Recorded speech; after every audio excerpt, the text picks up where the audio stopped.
ल यो पुरानो टेक सवाल हेरौं। VGA कि HDMI कुन चाहिँ ठिक? कहिलेकाहीँ सही केबल कुन हो भनेर अलमलमा परिन्छ, होइन त? सबैभन्दा पहिले क्लासिक VGA केबलको कुरा गरौँ। त्यो नीलोवाला याद छ? यो त दशकौं पुरानो कम्प्युटरलाई स्क्रिनसँग जोड्ने एनालग स्ट्यान्डर्ड हो। यसको मुख्य कुरा के हो भने यो एनालग हो अनि भिडियो मात्र, आवाज आउँदैन। फाइदा के भने पुराना डिभाइसमा काम गर्छ। बेफाइदा पिक्चर क्वालिटी कम, आवाज छैन। अब पालो आयो आधुनिक स्ट्यान्डर्ड HDMI केबलको। अहिलेका टिभी, कन्सोल, ल्यापटप सबैमा HDMI नै त हुन्छ। यसले त गेम नै चेन्ज गरिदियो। एउटै केबलमा डिजिटल भिडियो र अडियो दुवै। गुणस्तर त एकदमै राम्रो, तर धेरै पुराना डिभाइसमा यो पोर्ट नहुन सक्छ। ल त्यसो भए अन्त्यमा कुरा के हो त?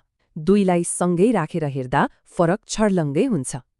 मुख्य फरक के हो भने HDMI डिजिटल हो र यसले अडियो पनि सपोर्ट गर्छ। अब प्रश्न आउँछ, आफ्नो लागि कुन चाहिँ छाने?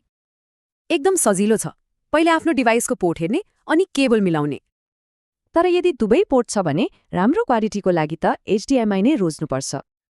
तर अब सोच्नुपर्ने कुरा, वायरलेसको जमानामा के यी केबलहरू हराएर जालान् त?